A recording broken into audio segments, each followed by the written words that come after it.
സംസ്ഥാനത്ത് വന്യജീവി ആക്രമണങ്ങൾ തുടർക്കഥയാകുമ്പോഴും നിഷ്ക്രിയത്വം തുടർന്ന് വനംവകുപ്പ്. കഴിഞ്ഞ 3 മാസത്തിനിടെ വന്യജീവി ആക്രമണങ്ങളിൽ ജീവൻ നഷ്ടമായത് 18 പേർക്ക്. ആക്രമണങ്ങൾ ഉണ്ടാകുമ്പോൾ റിപ്പോർട്ട് തേടുന്നതൊഴിച്ചാൽ വനംവകുപ്പിന്റെ പ്രവർത്തനം കാര്യക്ഷമമല്ല എന്നുള്ള വിമർശനമാണ് ഉയരുന്നത്. പ്രശാന്ത് ശങ്കരമംഗലത്ത് ചേരുന്നു വിവരങ്ങളുമായി. പ്രശാന്ത്, അതിരപ്പള്ളിയിൽ വന്യജീവി ആക്രമണത്തിലുള്ള മരണങ്ങളിൽ പ്രതിഷേധിച്ചുള്ള ഹർത്താൽ ഒരു ഭാഗത്ത് പുരോഗമിക്കുകയാണ്. നമുക്കറിയാം, സംസ്ഥാനത്തുടനീളം കഴിഞ്ഞ കുറേ നാളുകളായി വന്യജീവി ആക്രമണങ്ങളിൽ ജീവൻ പൊലിഞ്ഞവർ.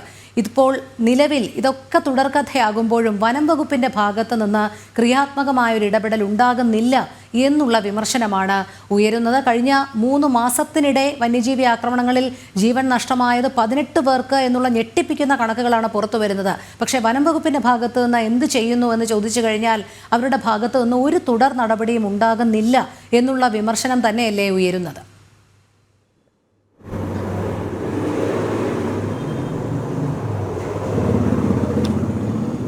തീർച്ചയായും രോഹിണി, അതുതന്നെയാണ്. വലിയ രീതിയിലുള്ള വിമർശനങ്ങൾ ഉയരുന്നുണ്ട്. വനം വകുപ്പിനെതിരെയും അതോടൊപ്പം തന്നെ വനം മന്ത്രി AK ശശീന്ദ്രനെതിരെയും രൂക്ഷമായ ഭാഷയിലാണ് വിമർശനങ്ങൾ ഉയരുന്നത്.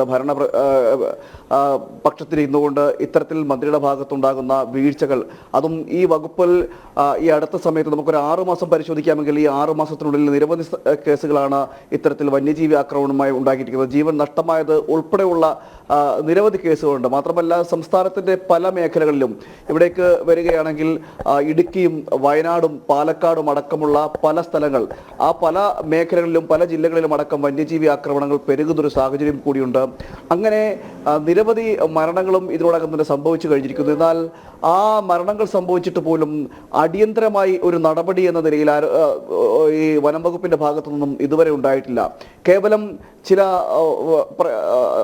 യോഗങ്ങൾ കൂടാം, അല്ലെങ്കിൽ മറ്റു ചില നടപടികൾ സ്വീകരിക്കും എന്ന് പറയുന്നത് ഒഴിച്ചു കഴിഞ്ഞാൽ ഇത്തരത്തിൽ ഇതിനൊരു ശാശ്വത പരിഹാരം എന്ന നിലയിൽ എന്ത് സ്വീകരിച്ചു എന്ന് ചോദിച്ചു കഴിഞ്ഞാൽ ഒരു തരവും ഈ വനംവകുപ്പ് മന്ത്രിയുടെ ഭാഗത്ത് ഇല്ല.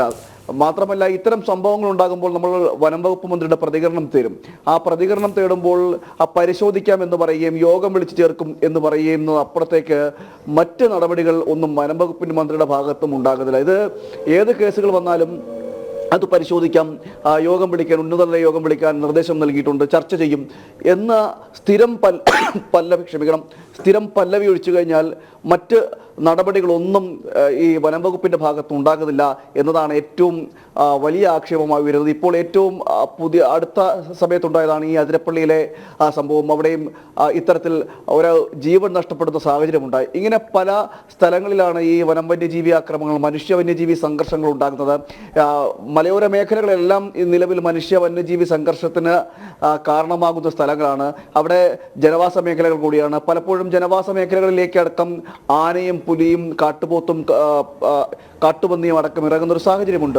ഇത്തരം സാഹചര്യങ്ങൾ ഉണ്ടാകുമ്പോഴും നടപടികളൊന്നും സ്വീകരിക്കുന്നില്ല എന്നതാണ് ഏറ്റവും എടുത്തു പറയേണ്ടത്. ഫോറസ്റ്റ് വകുപ്പ് പോലും വനപാലകർ പോലും വേണ്ടത്ര ആവശ്യത്തിലില്ലെന്നാണ് നമുക്ക് മനസ്സിലാക്കാൻ കഴിയുന്നത്. നമ്മുടെ വന അതിർത്തി എന്ന് പറയുന്നത് തന്നെ വലിയ ഒരു ബഹുഭൂരിപക്ഷം കിലോമീറ്റർ ഒരു വനാതിർത്തിയുണ്ട്. എന്നാൽ ഈ വനാതിർത്തിയിലേക്ക് ആവശ്യമായ രീതിയിലുള്ള ഒരു വനപാലകർ പോലും ഇല്ല എന്നതാണ് ഏറ്റവും എടുത്തു പറയേണ്ടത്. അതൊക്കെ കൊണ്ട് തന്നെയാണ് ഇത്തരം ആക്രമണങ്ങൾ ഉണ്ടാകുന്നത്. മാത്രമല്ല, ഈ ഫെൻസിംഗ് അടക്കമുള്ള നടപടികൾ സ്വീകരിച്ചു എന്ന് പറയുന്നു.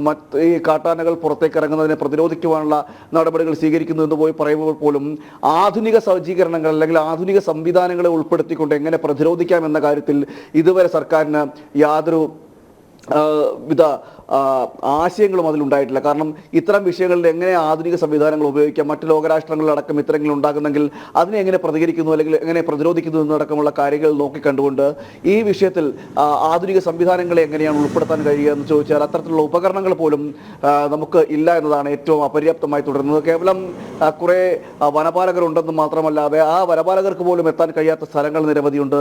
പലയിടങ്ങളിലും ഈ വനാതിർത്തി പ്രദേശങ്ങളിലെല്ലാം ഇത്തരം സംഭവങ്ങൾ ഉണ്ടാകുമ്പോൾ പോലും അതിന് കൃത്യസമയത്ത് ഈ ഒരു വന്യജീവി ആക്രമണം ഉണ്ടായാൽ പോലും കൃത്യസമയത്ത് അവരെ ആശുപത്രിയിൽ എത്തിക്കാൻ പോലും കഴിയാത്ത സാഹചര്യങ്ങളുണ്ട്, പല സ്ഥലങ്ങളിലും ഉണ്ടാകാറുണ്ട്.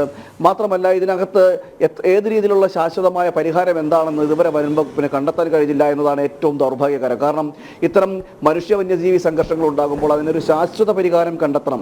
ആ ശാശ്വത പരിഹാരം എന്ന നിലയ്ക്ക് എന്ത് നടപടി സ്വീകരിക്കാൻ കഴിയും, അല്ലെങ്കിൽ ഏതൊക്കെ പ്രതിരോധ മാർഗങ്ങൾ സ്വീകരിക്കാൻ കഴിയും, ഏതൊക്കെ പ്രതിരോധ മാർഗങ്ങളിലൂടെ ഇതിന് ഇതിനെ ഈ സംഘർഷം കുറയ്ക്കാൻ കഴിയും എന്നതോ കാര്യത്തിൽ ഇതുവരെ വനം വകുപ്പിന് യാതൊരു വനം വകുപ്പിന്റെ ഭാഗത്തു നിന്നും അങ്ങനത്തെ നീക്കങ്ങൾ പോലും ആരംഭിച്ചില്ല, അല്ലെങ്കിൽ എന്ത് സ്വീകരിക്കണമെന്ന കാര്യങ്ങൾ അതെ, അത് മാത്രമല്ല പ്രശാന്ത്, നമുക്കറിയാം പലപ്പോഴും വലിയ രീതിയിലുള്ള പ്രതിഷേധങ്ങൾ അരങ്ങേറുമ്പോൾ ഈ ഫെൻസിങ്ങും കിടങ്ങും ഒക്കെ നിർമ്മിക്കാം എന്നുള്ളത് പറഞ്ഞ് ആശ്വസിപ്പിച്ചാണ് ആ പ്രതിഷേധക്കാരെ അവിടെ നിന്നും മാറ്റുന്നത്. അതനുസരിച്ച് സാധാരണക്കാർ അത് വിശ്വസിക്കും.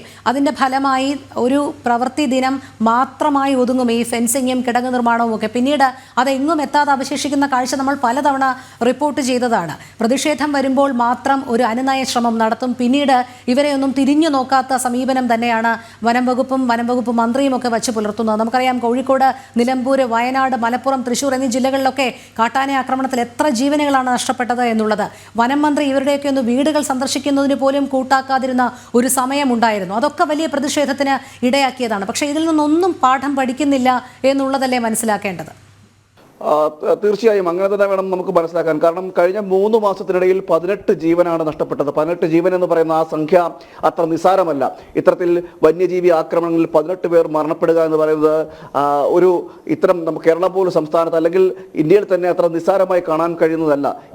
ഇത്രയും അടുത്ത സമയത്ത് കണക്കാണ് നമ്മൾ പറയുന്നത്. ഒരു കൊല്ലത്തെ കണക്കെടുക്കുകയാണെങ്കിൽ അല്ലെങ്കിൽ 6 മാസത്തെ കണക്കെടുക്കുകയാണെങ്കിൽ ഇതിന്റെ ലിസ്റ്റ് പിന്നെയും നീണ്ടുപോകും. ഈ മരണപ്പെട്ടവരുടെ ലിസ്റ്റ് നീണ്ടുപോകും. അതോടൊപ്പം തന്നെ പരിക്കേറ്റവരുടെ ലിസ്റ്റ് ഇങ്ങനെ അങ്ങനെ ഇതിലും വലുതായിരിക്കും, അല്ലെങ്കിൽ ഇതിലും കൂടിയ സംഖ്യ ആയിരിക്കും. അപ്പോൾ ഈ 18 പേർ ഈ 3 മാസത്തിനിടയിൽ മരണമടഞ്ഞിട്ട് പോലും സർക്കാരിന്റെ ഭാഗത്തു നിന്ന്, വനം വകുപ്പ് മന്ത്രിയുടെ ഭാഗത്ത് നിന്ന് ഇതിനൊരു ശാശ്വത പരിഹാരം എന്ന നിലയിൽ എന്ത് സ്വീകരിക്കാം എന്ന നിലയിൽ ഒന്നും നടപടികളൊന്നും ഉണ്ടാവുന്നില്ല. കഴിഞ്ഞ 2 മാസം മുമ്പാണ് വയനാട്ടിൽ ഇത്തരത്തിൽ കടുവ ഒരു വീട്ടമ്മയെ കടിച്ചുകൊണ്ട് പോകുന്നതും വലിയ സംഘർഷങ്ങൾ ഉണ്ടാകുകയും ആ പ്രദേശം ഒന്നാകെ ഈ ആളുകൾ പ്രതിഷേധിക്കുന്ന സാഹചര്യമെല്ലാം ഉണ്ടായിരുന്നു.